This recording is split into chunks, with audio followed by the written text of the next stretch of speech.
बिहार की सियासत में एक बार फिर से गर्मी आ गई और इसकी वजह है वीआईपी पार्टी के प्रमुख मुकेश सैनी, जिन्होंने एक निजी चैनल के इंटरव्यू में यह कहकर सबको चौंका दिया है कि इस बार वो डिप्टी सीएम बनना चाहते हैं और 60 सीटों पर चुनाव लड़ना चाहते हैं और वो खुद को तेजस्वी यादव की तरह बनाना चाहते हैं। इस बयान के पीछे केवल व्यक्तिगत महत्वाकांक्षाएं नहीं बल्कि एक बड़ा राजनीतिक संदेश छिपा है।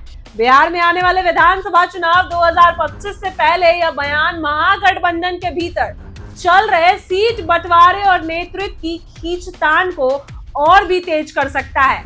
मुकेश सैनी का यह बयान तब आया जब महागठबंधन की बैठक में उनकी पार्टी को लेकर कोई स्पष्ट रुख सामने नहीं आया। उन्होंने साफ कर दिया कि वीआईपी पार्टी अब केवल समर्थन देने वाली छोटी सहयोगी पार्टी नहीं रहना चाहती, बल्कि सत्ता में हिस्सेदारी के साथ सम्मानजनक भागीदारी चाहती है। सैनी ने दावा किया कि अगर महागठबंधन सत्ता में आता है तो तेजस्वी यादव को मुख्यमंत्री बनाएंगे और उन्हें उप मुख्यमंत्री बनाया जाना चाहिए। इसके पीछे उनका तर्क है कि तेजस्वी यादव समाज का प्रतिनिधित्व करते हैं तो वो मलाह और अत्यंत पिछड़ा वर्ग ईबीसी का प्रतिनिधित्व करते हैं। सैनी ने कहा कि वीआईपी पार्टी ईबीसी, एससी और एसटी वर्ग की आवाज है और अगर इस वर्ग को प्रतिनिधित्व नहीं मिलेगा तो न्याय नहीं होगा।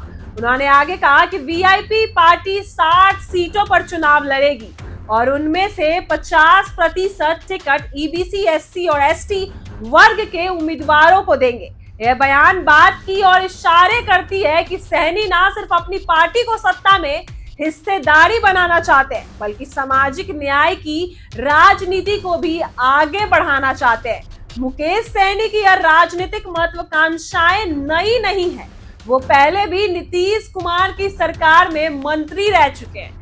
हालांकि बाद में उनके विधायक टूटकर बीजेपी में चले गए थे और वीआईपी कमजोर हो गई थी। अब सैनी फिर से राजनीतिक जमीन पर मजबूती से खड़े होने की कोशिश कर रहे हैं और ये सारी मांगे कर रहे हैं और मलाह समाज को साध कर सत्ता में फिर से वापसी करना चाहते हैं।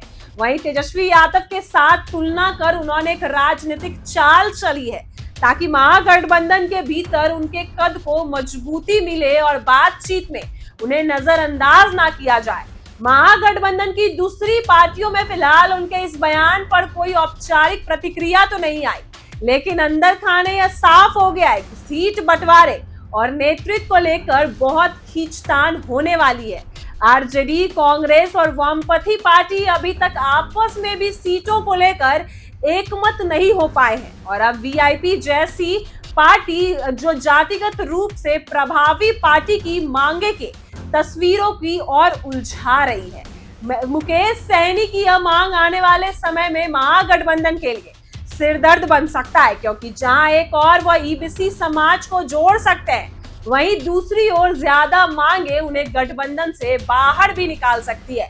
लेकिन सैनी का यह बयान मीडिया में खूब चल रहा है और इसका असर ना सिर्फ गठबंधन की अंदरूनी राजनीति पर पड़ेगा बल्कि ईबीसी वर्ग में उनकी पकड़ को और मजबूत करेगा। अगर महागठबंधन उन्हें अनदेखा करता है तो वो एनडीए या तीसरे मोर्चे की तरफ भी जा सकते हैं, जैसे कि बात चर्चा चल रही है, जैसे कि पहले भी कर चुके हैं। फिलहाल बिहार की राजनीति में मुकेश सैनी का ये बयान अगले कुछ हफ्तों तक चर्चा का विषय बना रहा है। ऐसी ही वीडियो के लिए बने रहे हमारे साथ। आप देख रहे हैं इनसाइडर लाइव।